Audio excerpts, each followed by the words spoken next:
अगले 1 घंटे के अंदर तुम्हारी बीवी किसी गैर मर्द के साथ संबंध बनाएगी और तुम्हारी नौकरी, तुम्हारी इज्जत, सब कुछ तुमसे छिन जाएगा। तुम पूरी तरह बर्बाद हो जाओगे जयेश। मेट्रो ट्रेन के अंदर खचाखच भीड़ में खड़ा जयेश रोज की तरह ऑफिस जाने को निकला ही था कि अचानक मेट्रो के अंदर उसके सामने खड़ी औरत ने जो कहा, उसने जयेश को अंदर तक हिला दिया। और फिर जयेश गुस्से में बोला, कौन है आप और ये क्या बकवास कर रही हैं? मेरा नाम आपको कैसे पता? जवाब में वो औरत जयेश के बेहद करीब आ गई और अपनी उंगलियां जयेश के चेहरे पर फिराने लगी। उसकी भीगी हुई सफेद पारदर्शी साड़ी पर जयेश की नजरें ठहर के रह गईं। फिर उस औरत ने कहा, मैं वो हूँ जिसकी लत एक बार किसी मर्द को लग जाए तो छूटती नहीं, और अब मैं चाहती हूँ कि मेरी खूबसूरती की लत तुम्हें लग जाए। खैर ये सब छोड़ो, किस्मत खरीदोगे हमसे? उसे ऐसा लगा जैसे वो चमेली की खुशबू से नहा गया हो। उसे लगा जैसे वो औरत कोई पागल है। वो खुद से बोला, क्या कैसी औरत है ये? खुलेआम इस तरह से? मुझे तो इस औरत का चरित्र ही सही नहीं लग रहा। और कोई भला किस्मत कैसे बेच सकता है? उस औरत ने तुरंत अपने पल्लू से जयेश के माथे का पसीना पूछा और फिर धीमी आवाज में कहा, हम पागल नहीं हैं और ना ही चरित्रहीन। हम भविष्य जानते हैं तुम्हारा। ये लो, किस्मत बदलने वाली मिट्टी की गुड़िया अपने पास रखो, कीमत सिर्फ 1। कहते हुए वो औरत जयेश के और करीब आ गई और उसने उसके कान में फुसफुसाकर कुछ ऐसा कहा जिससे जयेश भड़कते हुए बोला, ये क्या बकवास कर रही हैं आप? इस गुड़िया से मेरा क्या होगा? मैं एक इज्जतदार शादीशुदा इंसान हूँ और आप मुझसे इतना घटिया काम करवाना चाहती हैं? शर्म आनी चाहिए आपको। इस पर वो औरत उसे मुस्कुराकर देखते हुए बोली, सोच लो, कहीं इतनी देर ना हो जाए कि तुम्हें पछताने का भी मौका ना मिले। अचानक मेट्रो का गेट खुला और वो औरत जयेश पर एक स्माइल पास करते हुए बाहर निकल गई। तभी अचानक ही जयेश को अपने हाथ पर कुछ अजीब सा फील हुआ। उसने चौंक कर देखा तो उस गुड़िया की मिट्टी पिघलकर जयेश के हाथ पर लग गई थी। वो उसे छुड़ाने लगा, मगर उसे हैरानी तब हुई जब वो मिट्टी उसके हाथ से छूटी ही नहीं। तभी जयेश आसपास खड़े लोगों को देखने लगा जो उसे ही घूर रहे थे। वो एक आदमी से बोला, पता नहीं क्या लगा गई, बड़ी ही अजीब औरत थी। देखा किस तरह की घटिया हरकतें कर रही थी मेरे साथ। जयेश की बात सुनकर वहां खड़े सब उसे अजीब सी नजरों से देखने लगे। तभी उस आदमी ने कहा, भैया भांग खा लिए हो क्या सुबह सुबह? कौन सी औरत? आप तो ना जाने कब से खुद ही बड़बड़ाए जा रहे हो। ये सुनते ही जयेश हैरान होते हुए बोला, अरे कमाल कर रहे हैं आप। देखा नहीं उस साड़ी वाली भीगी औरत को जो अभी अभी उतरी? मेरे चेहरे पर हाथ भी फिराया उसने। जयेश की बात सुनकर दूसरे आदमी ने हंसते हुए जवाब दिया, भाई कौन भीगेगा इस चिलचिलाती धूप में? बाहर देखो मौसम कैसा है। वैसे हमारे चाचा जी दिमाग के बड़े डॉक्टर हैं। आप कहें तो मैं आपको। जयेश उसकी बात काटकर बीच में ही बोला, चुप कीजिए आप। क्या आपको मैं पागल दिख रहा हूँ? कुछ भी। जयेश के तेवर देखकर वहां मौजूद सभी लोग चुप रह गए। लेकिन इस बात से तो जयेश भी हैरान था कि बाहर तेज धूप थी तो वो औरत भीगी हुई कैसे हो सकती थी? ऊपर से किसी और ने उसे देखा क्यों नहीं? क्या वो सिर्फ जयेश को ही दिख रही थी? अगले स्टेशन पर जयेश भी उतर गया और फिर से बड़बड़ाते हुए बोला, पता नहीं क्या हो रहा है। कौन थी वो औरत और उसे मेरा नाम कैसे पता था? खैर छोड़ो, जल्दी ही ऑफिस पहुंचना है। एक मामूली से बैंक में क्लर्क की नौकरी करने वाला जयेश इन बातों को दिमाग से निकालकर जल्दबाजी में अपने ऑफिस पहुंचा और अपनी बीवी संगीता के कैबिन की तरफ बढ़ गया।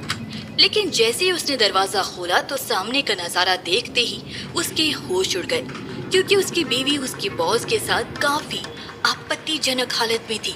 जयेश को वहां देखते ही वो चीखते हुए बोली, जयेश, तुम्हारी हिम्मत कैसे हुई इस तरह से बिना नॉक किए मेरे कैबिन में आने की? इस पर जयेश गुस्से में बोला, नॉक? ये क्या हो रहा है यहाँ? तुम रोहित के साथ क्या कर रही हो? और ये शर्टलेस क्यों है? जवाब दो Sangeeta, I am your husband. Jayesh अपनी बीवी संगीता की हालत देखकर एकदम से बौखला गया था। संगीता के बिखरे बाल और टॉप के खुले बटन साफ साफ बता रहे थे कि उस बंद कैबिन में क्या हुआ होगा। इससे पहले कि जयेश आगे कुछ कहता, वहां खड़े रोहित ने जयेश का हाथ पकड़ा और उसे बाहर निकालते हुए कहा, कम ऑन जयेश, तुम कोई बच्चे थोड़ी हो। यू नो क्या हो रहा है यहाँ। अब देख ही लिया है तो जाओ यहाँ से। यहाँ रुककर संगीता को एम्बैरस मत करो और जाने से पहले दरवाजा बंद कर देना। ये सुनते ही जयेश का खून खौल उठा। वो गुस्से में रोहित पर हाथ उठाने ही वाला था कि तभी रोहित ने उसका हाथ पकड़कर कहा, सीरियसली? पता है ना मैं कौन हूँ? You are fired Jayesh. अब अगले 1 मिनट में तुम ऑफिस से बाहर नहीं निकले तो मैं धक्के मार कर तुम्हें यहाँ से निकालूंगा। उसकी बात सुनकर जयेश शॉक्ड रह गया। फिर उसने आगे बढ़कर संगीता का हाथ पकड़ लिया और बोला, मुझे तुम्हारी नौकरी करनी ही नहीं है। संगीता, ये जो कुछ भी हुआ इसका जवाब तुम्हें घर चलकर देना होगा। जयेश की बात पर संगीता हंसते हुए बोली, अच्छा, वो कबाड़ सा पुराना घर? तुम्हें अभी तक ये बात समझ क्यों नहीं आई कि मुझे नफरत है तुम्हारी गरीबी से? Now please get out. दरवाजा फिर से बंद हो चुका था। बाहर ऑफिस के एम्प्लॉयज जयेश को देखकर उसकी हालत पर हंस रहे थे, पर जयेश को यकीन नहीं हो रहा था कि जिसे वो सबसे ज्यादा चाहता था उसकी वही बीवी ये सब कर सकती थी। ये सोचकर उसकी आंखें नम हो गई। तभी वहां मौजूद एक लड़की रसिका ने कहा, बीवी भी गई और जॉब भी। गरीबी की डेफिनेशन भी शायद इसी को देखकर बनाई गई होगी। इस पर वहां मौजूद रसिका का बॉयफ्रेंड कार्तिक हंसते हुए बोला, अरे बीवी के दम पर ही तो इसकी नौकरी थी। रोहित सर फ्री में तो कुछ भी नहीं देने वाले। सबको पता है कि हर रोज उस बंद कैबिन के अंदर क्या होता है। उसके इतना कहते ही पूरा स्टाफ जयेश के ऊपर हंसने लगा, पर पूरे स्टाफ में एक ही लड़की थी जिसे जयेश से हमदर्दी थी, और वो थी तान्या। वो जयेश की इस हालत को देखकर उससे बात करने के लिए आगे बढ़ी ही थी कि तभी जयेश गुस्से से ऑफिस से बाहर निकल गया। जयेश नम आंखें लिए मायूस सा होकर सामने एक पेड़ के नीचे बैठ गया। तभी उसके मोबाइल पर संगीता का मैसेज आया जिसमें लिखा था, मैं अब तुम्हारे घर और तुम्हारी जिंदगी में कभी वापस लौट कर नहीं आऊंगी जयेश, मेरा इंतजार मत करना। ये पढ़ते ही जयेश का दिल बैठ सा गया। रोते हुए वो खुद से ही चिल्ला कर बोला, संगीता, तुम मेरे साथ इतना बुरा करने की सोच भी कैसे सकती हो? क्या गरीब होने की सजा इतनी बड़ी होती है? अपनी किस्मत को कोसते हुए कब दिन ढल गया और शाम हो गई, जयेश को पता ही नहीं चला। शाम को थक हार कर भारी कदमों से जयेश अपने घर पर पहुंचा तो दीवार पर लगी संगीता की तस्वीरों को देखकर उसका मन कड़वाहट से भर गया। अगले ही पल उसने सभी तस्वीरों को उतारकर गुस्से में जमीन पर फेंक दिया और उन्हीं के बीच लेटकर अपनी हालत पर आंसू बहाते हुए कब उसे नींद आ गई पता ही नहीं चला। जब सुबह हुई तो होश संभालते ही उसे मेट्रो में मिली उस अजीब सी औरत की बात याद आ गई और वो सोचने लगा, जैसा उस औरत ने कहा था सब कुछ वैसे ही हुआ। तो क्या वो औरत सच कह रही थी? क्या सच में वो मेरी किस्मत बदल सकती है? बदल सकती भी है तो क्या, मैं उसकी घटिया शर्त कैसे मान सकता हूँ?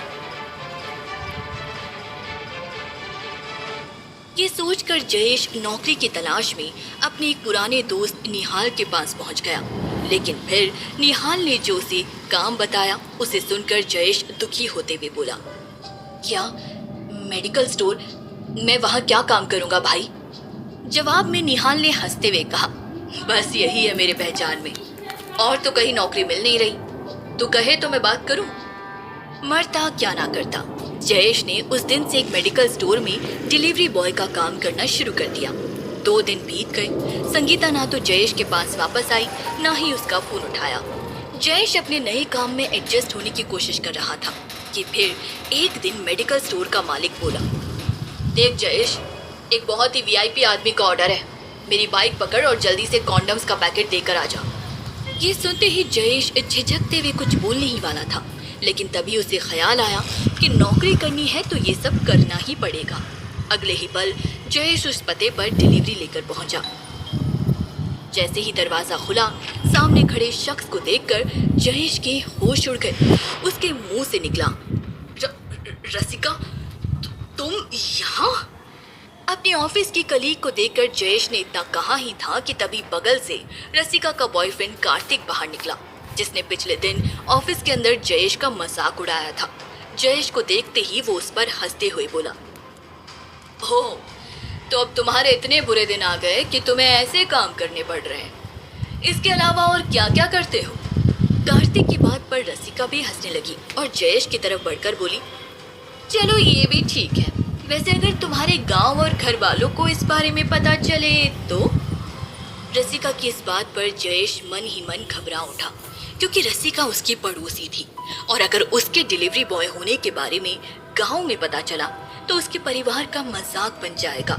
वो घबराते हुए बोला, देखो रसिका, प्लीज तुम इस बारे में किसी को मत बताना, वरना। जयेश आगे कुछ कहता उससे पहले ही रसिका ने जयेश के गाल पर अपनी उंगली घुमाते हुए कहा, तो फिर ठीक है, अगर बदनामी से बचना चाहते हो तो उतारो अपनी शर्ट और वो करो जो मैं कह रही हूँ। रसिका के मुंह से ऐसी बात सुनकर जयेश हड़बड़ा गया, जबकि कार्तिक उसकी हालत पर हंस रहा था।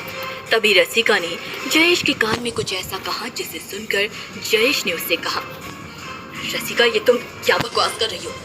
मैं ये हरगिज़ नहीं करने वाला। आखिर ऐसा क्या कहा रसिका ने जयेश के कान में, जिसे सुनकर जयेश इतना घबरा चुका है? क्या है रसिका के इरादे? कौन थी ट्रेन के अंदर मिलने वाली औरत जिसकी बात सच हो गई? जानने के लिए